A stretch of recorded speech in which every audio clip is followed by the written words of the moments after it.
Саламатсыздарбы? Бүгүн биз кышкы салат ажикөнүн даярдалышын көрсөтүп беребиз. Бул салатты мен өзүм апамдан үйрөнгөнмүн.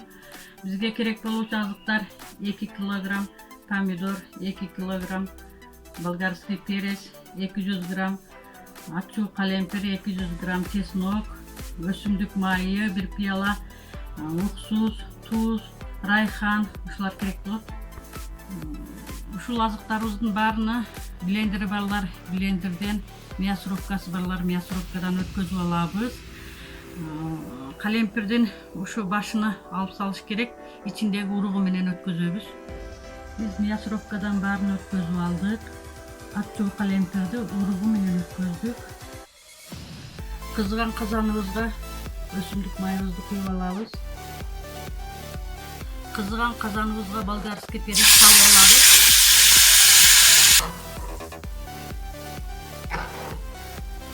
Помидорду да салып алабыз.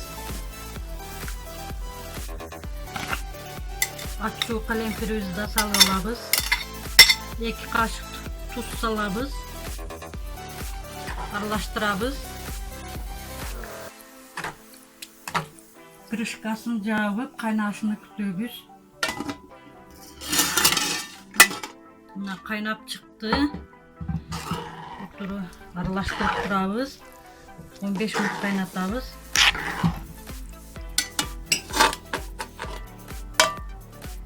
Мына кайнап чыкты. Мен 15 минут кайнаттым. Крышкасын жаап, чеснок салып алабыз. Райханды салып алабыз. Кашык туз да салып алабыз. Баарын аралаштырабыз. 5 минут кайнатканга коебуз дагы. Уксус куюп алабыз. Банканы стерилизовать этип алдым. Даяр болгон продукцияны чыгып алабыз.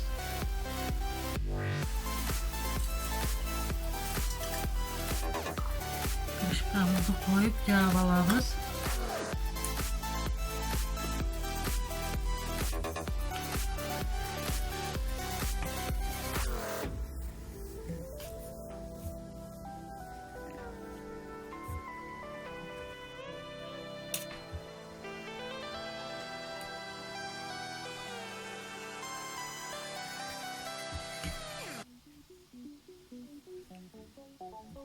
Ушинтип калгандарын да жаап алабыз.